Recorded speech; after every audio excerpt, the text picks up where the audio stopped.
Salut à tous! Aujourd'hui je réponds à la question d'Alexandre Leclerc. Dis-moi pourquoi il y a des hexagones sur les ballons de foot. Eh ben c'est pas con ça! Bravo Alexandre Leclerc, bravo!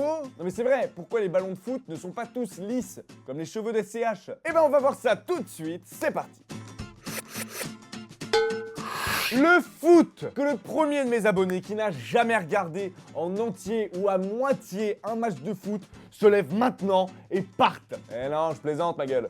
Je vous rassure, le foot c'est pas mon truc. Je regarde les matchs de la Coupe du Monde et encore pas tous. Mais voilà, ça reste un sport sympa à regarder mais encore plus cool à pratiquer. Alors bon, moi je suis mauvais mais j'adore y jouer. Mais quand il faut faire les équipes, je me retrouve un peu comme ce mec au collège ou au lycée en cours de PS que personne ne veut choisir. Personne. Et ouais mon gars, on se ressemble toi et moi. Enfin bref, je m'égare du sujet. Mais juste avant de commencer cette vidéo, je vous préviens que je ne parlerai pas du Team Geist, ce ballon spécialement conçu par Adidas pour la Coupe du Monde 2006. Il est certes archi stylé, mais il ne rentre pas dans les critères des ballons dont je vais parler aujourd'hui. Alors, pourquoi il y a des hexagones sur les ballons de foot? Premièrement, il y a un truc qu'il faut absolument savoir. Sur un ballon de foot, il n'y a pas que des hexagones, mais aussi des pentagones. Je rappelle rapidement qu'un hexagone a 6 côtés et qu'un pentagone en a 5. Et si on est obligé de mélanger les figures géométriques, c'est tout simplement par souci d'unité. S'il n'y avait que des hexagones ou que des pentagones, on serait bien embêté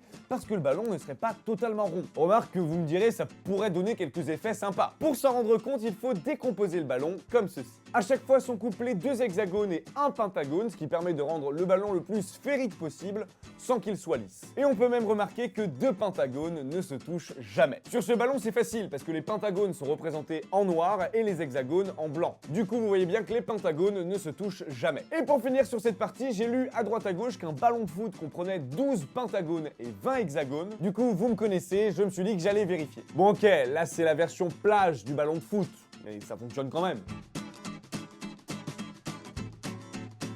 Bon c'est correct, il y a bien 12 pentagones et 20 hexagones. Alors on a vu de quelle figure géométrique était fait un ballon de foot et maintenant on va essayer de comprendre pourquoi il est fait de cette manière. Parce que quitte à vouloir le rendre le plus rond possible, autant en faire un déjà rond et lisse. Non? Eh ben j'ai bien fait de vous raconter tous ces petits trucs avant parce que finalement la réponse est plutôt simple. Au départ, comme la forme idéale d'un ballon c'est quand même la sphère, on va pas se mentir, on aurait fait des essais avec le même moulage que les ballons de basket, mais c'était pas l'idéal. Du coup, on a préféré se compliquer la tête pour avoir ce résultat et une meilleure souplesse.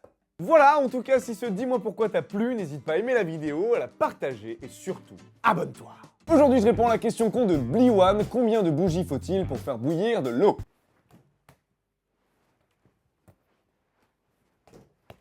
Non!